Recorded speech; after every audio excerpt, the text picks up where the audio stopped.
After this upcoming eclipse, you are no longer going to be able to think in the way that you were thinking before. Everything from here on out is changed, and even if you try to embody a different identity and an old identity, you will not be able to. It will feel foreign, it will feel forced, and you are going to have a new normal. February 2026 is extremely notable in terms of astrology for the year of 2026.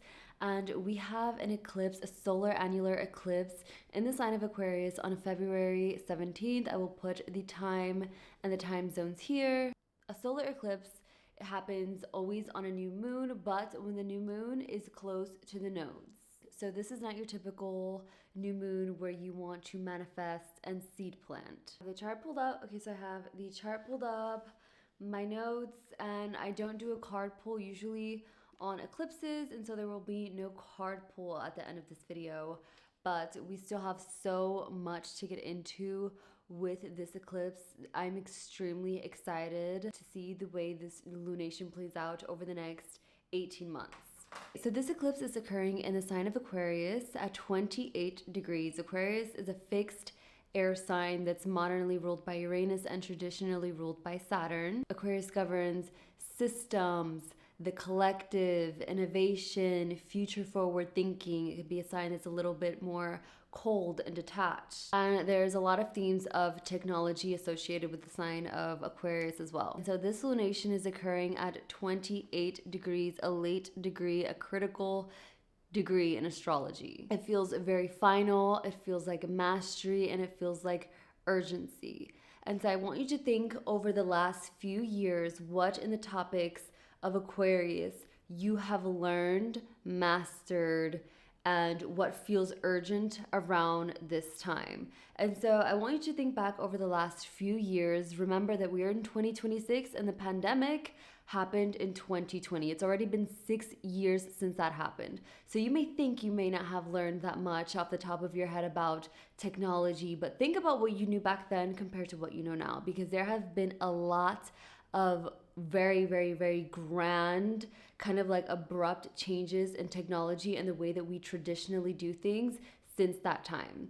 We have had AI, which has gotten just better and better and better. It seems like every single day AI is able to do something grander and bigger and different and better and almost scary in ways that people are almost unable to keep up with. We have had so much collective ideas coming together since TikTok became very and extremely popular in 2020, where people have been swapping ideas, beliefs, mindsets, and covering things, reforming, creating movements. We've had several happen over the last few years.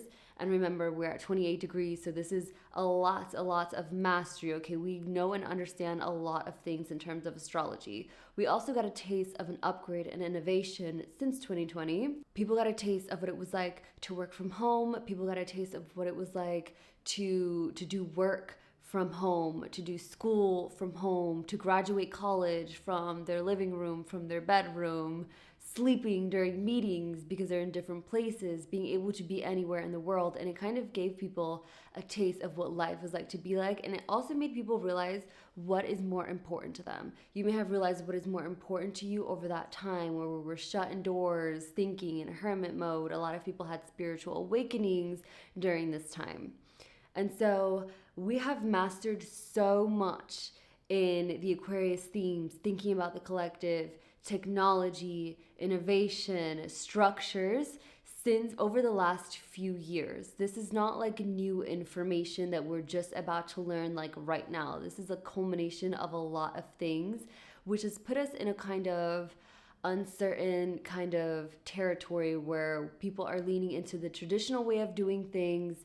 People are ready to leave the traditional way of doing things, the traditional 9-to-5s, the traditional ways to make money, the traditional ways to travel, to do anything, and leaning more on these innovative ways. But because they're updating so quickly and so fast, it's leaving people kind of like leaning on traditional ways to do things for safety, but also not feeling safe doing them because technology is taking off so far that you feel like you're kind of maybe lagging behind it as well. That urgency in the Aquarius and in this degree may be to fully get a grasp on where we're going and headed as a collective. And this is where that eclipse energy can feel very unshaky and chaotic, because you don't really know what's going on behind the scenes. Okay, it's not a time for you to plant seeds. It's like and create intentions. Intentions are set for you. So this can also be very helpful, that you're kind of taking your hands off the steering wheel and kind of letting the energy kind of shift and go where it needs to go, how it needs to go. This also reminds me of, if you've ever been in a self-driving car, if you've ever been in an electric car that just goes full self-driving mode, and it just starts driving and turning and switching lanes in a way that is not natural in the way that you would do it, and it just feels awkward and weird, and you know that it's going to get you to your destination and whatnot, but it feels kind of like, oh my gosh, like it's turning lanes in a way that I wouldn't. If you've ever seen people like get into Waymos, the self-driving car that's really popular online, always recording their experience and feeling super freaked out, even though you can trust the system to get you where you need to go. It feels unshaky, and that's what an eclipse feels like. It's like, okay, I let Jesus take the wheel, but you are just like, where am I going? Like, you feel uncertain. And so we have that urgency, we have some mastery, we have a lot of information to work with. And so that was a lot of explanation on that, but let's move on. Typical like new moon in Aquarius would entail collective thinking about what groups you belong to, what systems you need to start updating, how to incorporate an innovative idea or creating a new technological idea and implementing that into your life. Aquarius is very future thinking, so thinking about your future and years down the line, especially with Aquarius being traditionally ruled by Saturn, which is all about structure and long-term planning, experimenting with things, breaking out of stagnation, launching a new tech idea. But that is not the energy, like I mentioned before. You are not setting intentions. Intentions are being set for you. The reason why you don't want to set intentions during a time like this is because the sun is obscured, right? And so the sun being obscured for a second means your conscious mind is not going to be, it has a clear path. It doesn't have a clear path. The sun is like your ego, your identity, and like your conscious mind and your vitality. And when that's obscured, you don't want to be. That's like driving and something completely blocks your windshield and your car has to automatically drive itself. You don't want to start navigating and trying to override something without knowing or seeing or being able to cognitively see where you're planting your seeds. Aquarian, wherever you have that Aquarius energy, especially in your chart, and the collective energy is just getting an upgrade. It's getting a system reboot. It is having some changes that are going to transpire whether you want them to or not. It is what's absolutely necessary for your soul's evolution, for you, for what we all need currently right now. So especially with an Aquarius eclipse, there's going to be structural resets. We see a lot of times in eclipses, restructures in like power and in government. And so let's get into the transits of this eclipse. This eclipse, I don't even know if you can tell how impactful this is going to be for us. Like this is the point of, once we cross through this phase, we're not going back. There's no going back. Let's talk about first what we have going on in Aquarius, because of course with that new moon solar eclipse, we have the sun and the moon in Aquarius at 28 degrees, but we also have Mars and Pluto in the sign of Aquarius. That is a decent concentration of fixed air energy.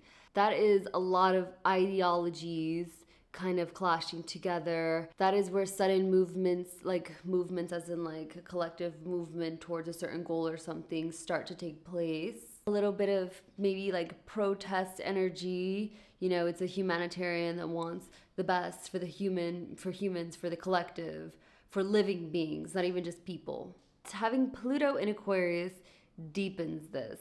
This is about what typically more so controls everyone as a collective and impacts everyone, no matter what you associate yourself with, what political group you associate with, no matter what aesthetic you claim or own, or your style or whatever. This is like something that affects everyone and has a power over everyone, no matter who you are. And so we're going to get more into that, but I can't get into that without also mentioning the fact that we are in an unfamiliar, brand new energy now that Saturn and Neptune are in the anaretic degree of 0 in the sign of Aries, also conjunct.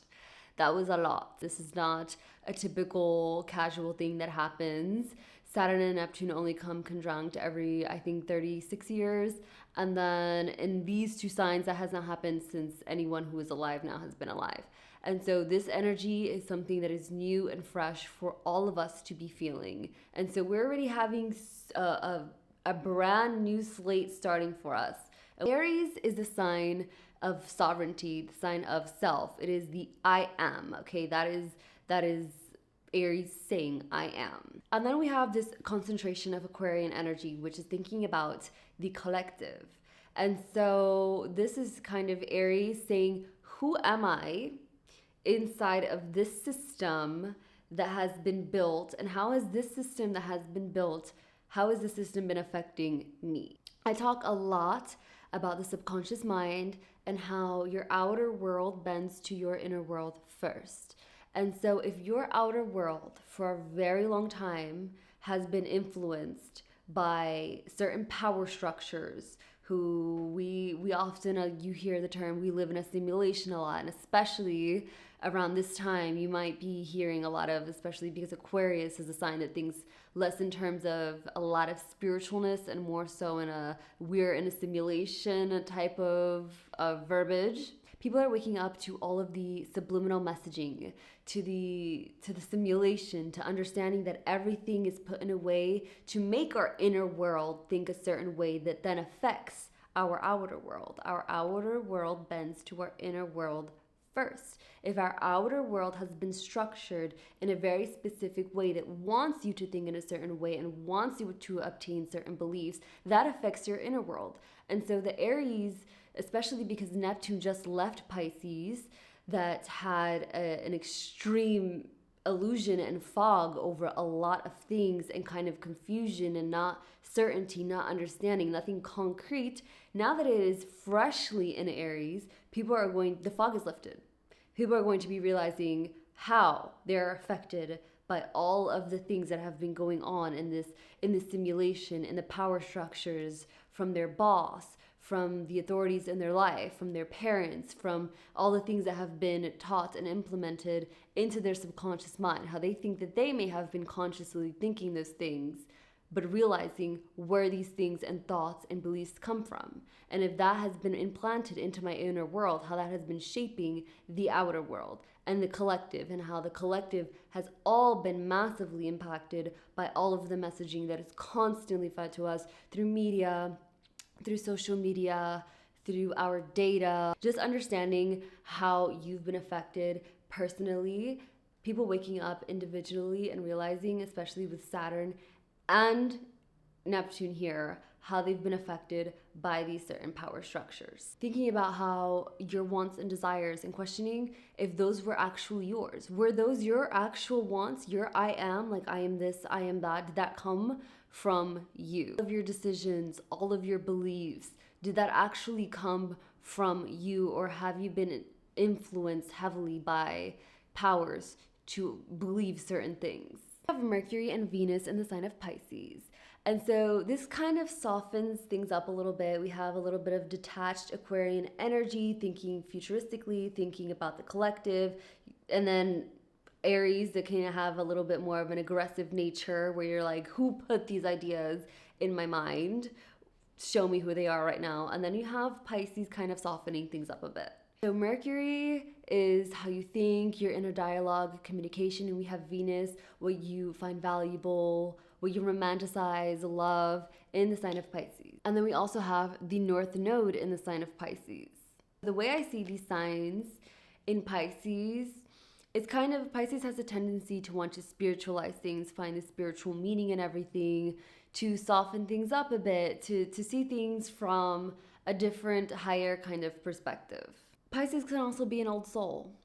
And so I see this working with the other types of energies as in trying to spiritualize what we know and sort of understanding how we've gotten to this point, because we've gotten to a point, and so we're having a lot of realizations with this lunation. And so it's kind of like romanticizing-ish and kind of spiritualizing this information, I would say. And so it's kind of looking at, yes, there are a lot of things, kind of looking at everything that we've been through over the last few years and thinking how all of this had to happen for us to be exactly where we are now. All of this happened for a reason. It isn't to get angry to what we've been taught, but realizing we wouldn't be who we and what we are, which is exactly who and what we need to be, because that's what we came here to be, and how all of that was necessary. All of those things, all of those messagings, all of the good and the bad, how that has shaped us to be exactly where and who we are now, and kind of maybe romanticizing it, loving it, not hating it and so aggressively with kind of how Aries may handle it, and just interpreting it as all of this had to happen for us to be here now. Softening some hard truths. Mercury is how you think and communicate, and I wouldn't say it loves to be in Pisces because it's ruled by Virgo, Pisces opposite. Trying to kind of salvage what we've known, even if the things that we're taught may not be true or they're just outdated. You know, people are finding out that a lot of their favorite celebrities that they've idolized don't align with them and their beliefs and the way they thought. And so this is where you might hear a lot of people separating the art from the artist and not being upset that they were listening to certain music or consuming certain media because they were just unaware at the time and they didn't know what they didn't know, or having the belief that they had before, their past selves was just a piece that existed, and kind of romanticizing and loving that old version of oneself instead of harshly criticizing it and depicting it and dissecting it in a negative way. Making one believe that everything that they've been through is exactly what was necessary to be exactly where you are now. Okay, so for some aspects, we have the moon squaring Uranus. Uranus brings shock, disruption, and unpredictability. And a square brings tension and friction. It also brings instability. And so that is lightning. That is a spark. That is sudden realizations, awakenings, breakthroughs, shock insights. And it is squaring the moon in Aquarius. So that is very much mental. It isn't here. It isn't a spark that is going to dismantle one's reality in an instant, where people are, and the collective is panicking and panic buying a bunch of toilet paper and ransacking grocery store. This spark is going to be more so mental, where you finally get it. The light bulb goes off. The missing puzzle piece is placed in. It's like in a movie where people are like trying to solve a mystery. They place that one puzzle piece there and then it all starts like glowing and aligning and they're like, oh my God, that was it. This is it. It's recognizing the pattern and kind of like connecting the dots and being like, I see it now. I wouldn't say that it's going to be extremely emotional. It's going to be more mental. And because Uranus is currently in the sign of Taurus, which is more grounded and earthly and possessions and physical things, that might play out in a way where we see that in forms of money. Not like something negative is going to happen in regards to you or money, but something to do with a financial system, maybe more so something that will affect people collectively than you on an individual basis, or a reversal in a policy of some sort. Also maybe a sudden announcement, but I feel like when you get that spark, you will know exactly what it is. There's not going to be questioning it. It's an eclipse. Things are happening like behind the scenes without your hands being dipped into it. And when you just, that thought just lands into your mind, it's like you don't even know where it came from, but it's there and you recognize it. So we have Mercury trining Jupiter. Mercury that's currently in Pisces, Jupiter that's currently in the sign of Cancer. So this is more so of a positive aspect. One to be very careful with though, because Jupiter expands everything it touches, and there is a lot of mental activations going on, a lot of mental energy, and so people may focus on one idea and that idea may expand very quickly and very largely, and people might get very, very, very concentrated on one type of maybe ideology or one thing, but this could information about something, you may be obtaining a lot of it, or it could also be a little bit exaggerated. So you have to be a little careful with that. And Saturn is conjunct Neptune, as you know, as you've heard. as we've been waiting for, as is very excited to see, to feel this type of energy and the lift of that fog. This eclipse is happening during the start of a whole new generational cycle. And so it's a lot of new and fresh start energy, rebuilding things, spiritual illusions collapsing, confronting a lot of realities. But we have Saturn sextiling Uranus. So this is not chaotic. Thankfully, that is not chaotic. It is not everybody realizing something, getting super angry about it, and then like everything falling apart. Saturn is discipline and structure.